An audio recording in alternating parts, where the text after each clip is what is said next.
হে everyone, good evening. সবাই কেমন আছো? আশা করছি সবাই খুব ভালো আছো, আর আমরাও ভালো আছি। তো দার্জিলিংয়ে এসে আমরা তোমার টাইগার হিল তো দেখতে পাইনি, সানরাইজ তো দেখতে পাইনি, তো আমরা সানসেট দেখেছি খুব সুন্দর। তো দার্জিলিংয়ে এটা ডে 2। তো এখানটায় আমরা যখন বিকালে, সেদিন খুব রৌদ্র উঠেছিল বিকালের দিকে, সকালে তো ওয়েদার খারাপ ছিল কিন্তু বিকালে রৌদ্র উঠেছিল, তখন সানসেটটা দেখা গেছিলো, খুব সুন্দর লাগছিল দেখতে। তো তারপরে আমরা রেডি হয়ে বেরিয়ে গেছি। ক্লক টাওয়ারটাও খুব সুন্দর ছিল, রাত্রেবেলার ক্লক টাওয়ারটা আরও দেখতে বেশি সুন্দর। তো আমরা এখানে দুপুরবেলা তো ঘুরে এসেছি, সব যতটা ঘোরার ছিল সব কিছু দেখা হয়ে গেছে। তারপর আমরা এখানে রেডি হয়ে রাত্রেবেলা আমরা বেরিয়েছি মল রোডে। তো মল রোড যেটাই বলো, সেখানে বেরিয়েছি আমরা সবাই মিলে রেডি হয়ে। আর আজকে আমি এই ড্রেসটা পরেছিলাম, সুন্দর ড্রেসটা কেমন লাগছে আমাকে অবশ্যই জানাবে। এখানে আর্টগুলো এত সুন্দর লাগছিল। দিনের বেলা আমরা আসতে পারিনি, সত্যি কথা বলতে মল রোডে দিনের বেলা আসলে আরও সুন্দর লাগে দেখতে, ছবিগুলো খুব সুন্দর আসে, ভিডিও খুব সুন্দর আসে। তো আমাদের টাইমই হয়নি হাতে, আমরা এত শর্ট টাইম নিয়ে এসেছি দার্জিলিংয়ে। আমার মনে হয় যে আরও একটা দিন থাকলে খুব ভালো হতো। তো যাই হোক, ভিড় তো ছিল মোটামুটি ভালো, তবে জিনিসপত্র তো সেই দাম, যদিও পাহাড়ে তো জিনিসপত্রের দাম হয়। তো এই যেটা হচ্ছে ম্যাল রোডের এইখানে, এই যে এখানে মূর্তিটা আছে, চারিদিক দিয়ে রাস্তা আছে, এই দিক দিয়ে কোথায় কোথায় যায় আমি অত জানি না, রাত্রেবেলা আরও অত বোঝা যাচ্ছিল না। তবে এই যে বাস সাইড দ্য হংকং মার্কেট বলে কিছু না, হকার্স কর্নার বলে কিছু একটা লেখা ছিল। এখানে সবাই এসে যে জিনিসটা বানানো আছে এটার উপরে ছবি তুলছিল এখানে দাঁড়িয়ে থেকে। তো আমরা এখানে শুধু ম্যাল রোডে কিছুই জিনিস নিইনি, শুধু মোমো খেয়েছি। 100 টাকা প্লেট মোমো, 10টা মোমো 100 টাকা প্লেট। আর এই যে হোপের সামনে তো ভিড় থাকবেই, সবাই লাইন দিয়ে এখানে দাঁড়িয়ে আছে। আমি বুনুকে দাঁড় করিয়ে দিয়েছি লাইনে, তুই দাঁড়ায় থাক। তো এটা মানে কোনো ইয়ে না যে এখানে লাইন থাকবেই ভিডিও তোলা, ছবি তোলার জন্য এখানে লাইন পড়ে গেছে। আমরা এখানে দাঁড়িয়ে আছি কখন আমাদের লাইন আসবে।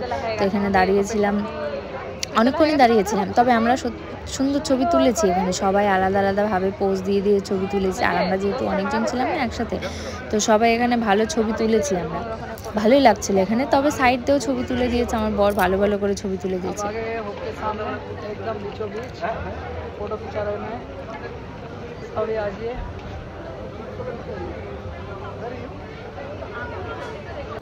তারপর ফাইনালি আমরা ছবি তুলে ভিডিও করিনি, সেরকম ছবি তুলেছি। তারপর আমরা এসেছি মহাকাল রেস্টুরেন্টে। তবে দার্জিলিংয়ে মহাকাল রেস্টুরেন্টটা সব থেকে বেশি ফেমাস, খুব ভালো ভালো বাঙালি খাবার পাওয়া যায় এখানে। তোমরা যদি যাও অবশ্যই যাবে, এটা একদমই ম্যাল রোডের কাছেই আছে। ম্যাল রোড থেকে নেমে এসে হাতের ডান দিকে যে রাস্তাটা যায় ওই রাস্তাতে, অনেকেই চেনে যারা যায়। তো আমাদের খুব একটা খিদে ছিল না, তো আমরা চাউমিন নিয়েছিলাম 2 প্লেট। তো আমরা বুনুরা চাউমিন খেয়েছি, আমার হাজব্যান্ড আর ভাইরা ওরা খেয়েছে ভেজ থালি।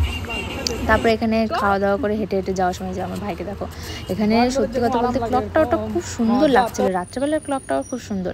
আর নিচে ক্লক টাওয়ারের নিচে কী হচ্ছিলো, এক্সপো মেলা হচ্ছিল। তো তারপরে রাত্রিটা কেটে গেল ওইরকমভাবে, আমরা অনেক মজা করেছি সবাই মিলে গিয়ে। তারপরে এখানে পরের দিন সকালবেলার ভিউটা নিয়ে নেই, আর তো থাকতে পারবো না এখানে, আমাদের এখন যাওয়ার পালা। তো আমরা রেডি হয়ে গেছি, সবাই বেরিয়ে যাব। তার কারণ আমরা আজকে বৃহস্পতিবার, আমি তো ডিউটি যাইনি আজকে আর, কিন্তু আমার হাজব্যান্ড, আমি তো ডিউটি যাব না, আমার হাজব্যান্ড ডিউটি যাবে। তো ওই জন্য আমরা সকাল সকাল উঠে গেছি। উঠে গিয়ে ওই যে ওখানে ধোঁয়া উঠছে না, ওই জায়গাটা দার্জিলিং স্টেশন। তারপর আমরা ওখান থেকে বেরিয়ে পড়েছি, রিসেপশনের চাবি টাবি সব দিয়ে বেরিয়ে পড়েছি। আমরা সামনে এসে গাড়ি উঠে গেছি। তারপরে এই যে নেমে আসছি। সত্যি কথা বলতে পাহাড়ে উঠতে সব থেকে বেশি ভালো লাগে, কোথাও যেতে সব থেকে বেশি ভালো লাগে, কোথায় যাওয়ার রাস্তাটা সব থেকে বেশি ভালো লাগে, কিন্তু নেমে আসাটা আর ভালো লাগে না। তার কারণ নেমে এসে এখন আমরা আবার সেই নিজের লাইফে আবার ফিরে যাব। প্রত্যেকদিনের কাজ, এই জিনিসগুলো প্রত্যেকদিনের কাজ, ওই সকালে ওঠো আবার কাজে যাও, আবার বিকেলে বাড়ি আসো, রান্না করো, এগুলোই। তো সত্যি কথা বলতে এই যে কার্শিয়াংয়ের যে রাস্তাটা, এই রাস্তাটা এত সুন্দর, উপর থেকে দেখতে এত ভালো লাগে। আমরা দার্জিলিং থেকে নেমে এসেছি, এটা কার্শিয়াংয়ের কাছাকাছি প্রায়। এখানে আমরা দাঁড়াবো একটু একটা হোটেলে, তোমার খাওয়ার রেস্টুরেন্টে আর কি। সকালে ব্রেকফাস্টটা করবো, তার কারণ আমরা কিছু ব্রেকফাস্ট করে বেরোইনি, অনেক সকালে বেরিয়েছিলাম, তো সেই জন্য কোনো কি ব্রেকফাস্ট করে বেরোনো হয়নি। তো আমি এখানে ভিডিওগুলো নিচ্ছিলাম, খুব সুন্দর লাগছিলো দেখতে। উপরে ওই যে রাস্তা, ওই উপর থেকে আমরা নেমে আসলাম নিচে, আস্তে আস্তে আমরা নিচে নেমে যাচ্ছি, সামনে আস্তে আস্তে চলে যাচ্ছি।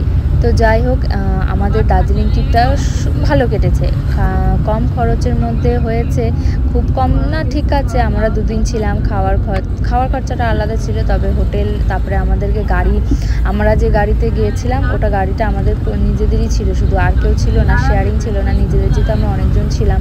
তো দাদারা যারা আমাদেরকে নিয়ে গেছে, যে দাদাটা 2 দিন ঘুরিয়েছে, যে দাদারাও খুব সুন্দর ছিল, ভালো ছিল, আমাদেরকে ভালোভাবেই ঘুরিয়েছি। মানে পাহাড়ে হয় না কোনো রিস্কভাবে আমরা যে মনে হয়নি যে রাস্তাটা খারাপ বা ড্রাইভারটা ভালো করে গাড়ি চালায়নি, ড্রাইভার দাদা ওরকম না, খুব সুন্দরভাবে গাড়ি চালিয়েছে, খুব ভালোভাবে। আমাদের কোনো রিস্কই মনে হয়নি যে পাহাড়ে গেছি একটা ভয় লাগা, ওই জিনিসটা ছিল না। তবে সত্যি তাই যে আমার দার্জিলিং যাওয়ার অনেক দিন থেকে খুব ইচ্ছে ছিল। কাশি অবধি গিয়েছি, তো দার্জিলিং যাওয়া হয়নি, তো এবার দার্জিলিং ট্রিপটা হয়ে গেল। তো আস্তে আস্তে আমি চাই পাহাড়টা আমি পুরোই ঘুরে নেবো। আমার খুবই ভালো লাগে পাহাড় মানে তুমি যতবার আমাকে পাহাড়ে যেতে বলবে আমি ততবার পাহাড়ে যাব। আমার এতই ভালো লাগে পাহাড়, সমুদ্রের থেকে আমার পাহাড়টাই বেশি লাগে। পাহাড়ের রাস্তার এই যে টার্নিংগুলো, টার্নিংগুলো জানো, মানে যারা গাড়ি চালায় পাহাড়ে তারাই একমাত্র জানে যে টার্নিংগুলো কী। আর রাস্তাগুলোও তো খুব বড় হয় না, ছোট ছোট হয়, ওই সাইড দিয়ে গাড়ি আসছে, এদিক দিয়ে গাড়ি যাচ্ছে, এরকম। আর টার্নিংগুলো তো জাস্ট মানে ওয়াও, আর কি বলবো। তো আমরা আস্তে আস্তে নেমে আছি, আর যত পাহাড় থেকে নেমে আসছি তত গরম লাগছে। সকালে তো আমি জ্যাকেট পরেছিলাম, আমি জানি যে নিচের দিকে আসলে তো গরম লাগবে, ওই জন্য একটা শুধু টপ পরেছিলাম, তার উপর শুধু গায়ে জ্যাকেটটা দিয়ে রাখছিলাম। তার কারণ দার্জিলিংয়ে সকালবেলা ঠান্ডা ছিল, ভালো ঠান্ডা ছিল, ওয়েদারটা ঠান্ডা ঠান্ডা। সত্যি কথা বলতে আমরা শিলিগুড়িতে থাকি, শিলিগুড়িতে কি গরম, আর দার্জিলিংয়ে কি সুন্দর ঠান্ডা। মানে পাহাড় মানেই একটা আলাদাই জায়গা, আলাদাই জগৎ, একটা আলাদাই পরিবেশ। সত্যি যে এত গাছপালা, এত সুন্দর পরিবেশ। তারপরে আমরা এখানে দাঁড়িয়েছিলাম, এখানে এই রেস্টুরেন্টটাতে দাঁড়িয়েছিলাম। রেস্টুরেন্টের সামনেটার কোনো ছবি নিতে পারিনি, এখানে পেছন থেকে ভিউটা যা এত অসাধারণ, জাস্ট ওয়াও ছিল। তো আমরা এখানে কিছুটা ভিডিও করেছি, ছবি তুলেছি। এখানে আমরা খেয়েছি ম্যাগি আর চা। তো পাহাড়ের জিনিসের খুব দাম, তবে চাটা ঠিকই আছে, ম্যাগিটার খুব দাম ছিল, 60 টাকা করে ছিল। তো এখানে আমি কিছুটা ছবি দিয়েছি, এই যে চাগুলো 20 টাকা করে ছিল, আর ম্যাগিটা ছিল বেশি দামের। তো যাই হোক, আমরা সকালে ব্রেকফাস্টটা করেছি, দেখো ম্যাগি দিয়েছে এরকম। তো যাই হোক, পাহাড়ে তো বেশি হয়, আর কিছু করার নেই। এখান থেকে ছবিগুলো খুব সুন্দর আসছিল, আমরা এখানে অনেক ছবি তুলেছি, ভালো ভালো ছবি তুলেছি এখানে। তো লাস্ট এটাই আর কি, এরপরে আর কোনো ভিডিও নেই আমার কাছে। তো আমার ভিডিওগুলো ছাড়াই হচ্ছিল না, কতগুলো ভিডিও আমার পোস্ট হয়ে আছে আর কি। তো দার্জিলিংয়ে অনেকগুলো ভিডিও তোমাদের সাথে শেয়ার করেছি, সবগুলোই এখনও আমার কাছে অনেক ভিডিও আছে যেগুলো আমি তোমাদের সাথে অবশ্যই শেয়ার করব। তোমরা সবাই আমার পাশে থেকো, আমিও চেষ্টা করি সবার পাশে থাকার জন্য। সবাই ভালোবাসা দেবে আর সবাই ভালো থাকবে, এটাই আশা করি। আর কেমন লাগবে আমার ভিডিওটা অবশ্যই কমেন্ট করে জানাবে।